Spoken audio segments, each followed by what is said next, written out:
සුබ දවසක් ප්‍රාර්ථනා කරනවා. උඹලා අද එකතු වෙන්නේ ශිත තුන්වෙනි ක්ලිප් එකත් එක්ක මෝර්නින් ටී සෙෂන් එක. චූටි පුතා අද සාකච්ඡා කරන්නේ ශිතයක අර්ථ දැක්වීම. ඒතර කලින් කරේ එක නෙමෙයිද? නෑ. කලින් කරේ සම්බන්ධතා අර්ථ දැක්වීමක්. සම්බන්ධතාවයක් කියන්නේ මොනවද? ඒවා කොච්චරක් තියෙනවද? ඒ සම්බන්ධතා මොනවද? ඒ ටික තමයි අපි කලින් ක්ලිප්ස් වල සාකච්ඡා කරේ. අද අපි සෙට් වෙන්න හදන්නේ ඇත්තටම ශිතයක් කියලා කියන්නේ මොකක්ද කියන එක පැහැදිලිව කතා කරගන්න එක සම්බන්ධයි. හරි? right.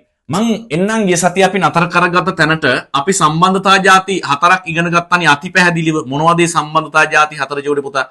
පළවෙනි එක තමයි අපි ඉගෙන ගත්තා ඒක සම්බන්ධතා පිළිබඳව. දෙවෙනි එක අපි ඉගෙන ගත්තා ඒක බහු සම්බන්ධතා පිළිබඳව. තුන්වෙනි එක අපි ඉගෙන ගත්තා බහු ඒක සම්බන්ධතා පිළිබඳව. හතරවෙනි එක අපි ඉගෙන ගත්තා බහු සම්බන්ධතා පිළිබඳව. පැහැදිලිනේ? ඔයා මේ සම්බන්ධතා හතරම දැන් හරියටම දන්නවා මොනවද කියලා. හරිද?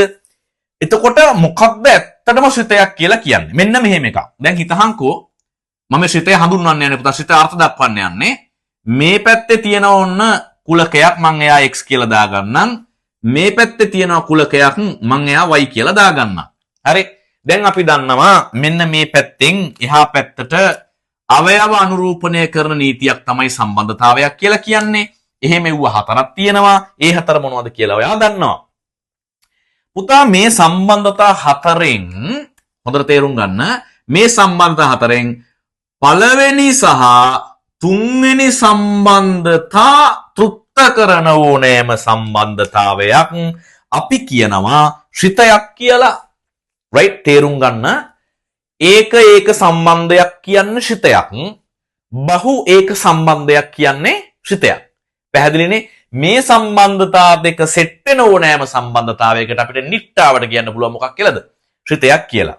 ශිතයක් වෙනකොට මෙන්න මේ දේවල් ටික සිද්ධ වෙලා තියෙන්න ඕනේ. හරිද?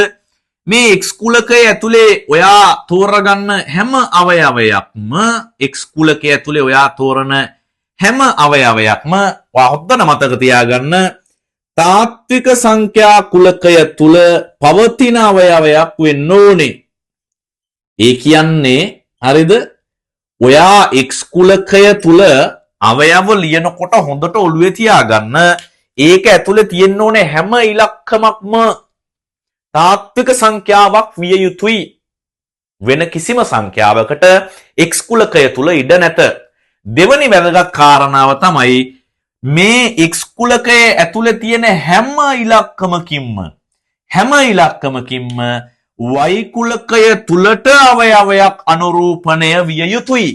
ඒ කියන්නේ මෙහි තියෙන හැම එකකින්ම එහා පැත්තේ අවයවයක් හැදිය යුතුයි. එහෙම හැදෙන්නේ නැත්නම් ඒක ශිතයක සම්බන්ධතාවයක් වෙන්නේ නැහැ. අපි ඒකට සිංහලෙන් කියනවා x කුලකයෙහි වූ සෑම අවයවයක් සඳහාම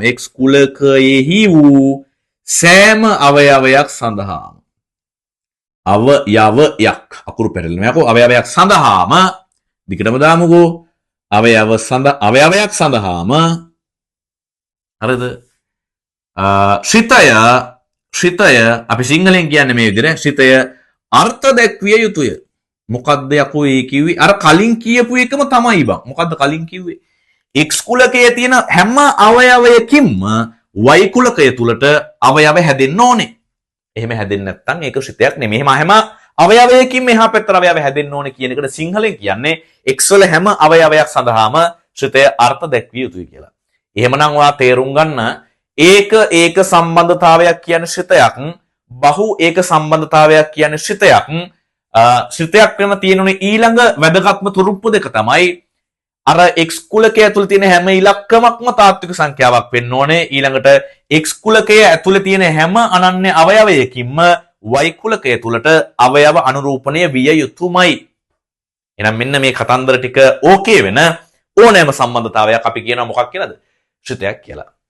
මම ආයෙම කියනවා මේවා නෝට් දාගන්න තරම් સિદ્ધාන්ත නෙමේ. මේ හැම කාරණාවක්ම ඔයාගේ ඔළුව අස්සේ පැල කරලා තියාගන්න. එකෙන් ඔයාට පුළුවන් මේකේ පාදම හදාගන්න.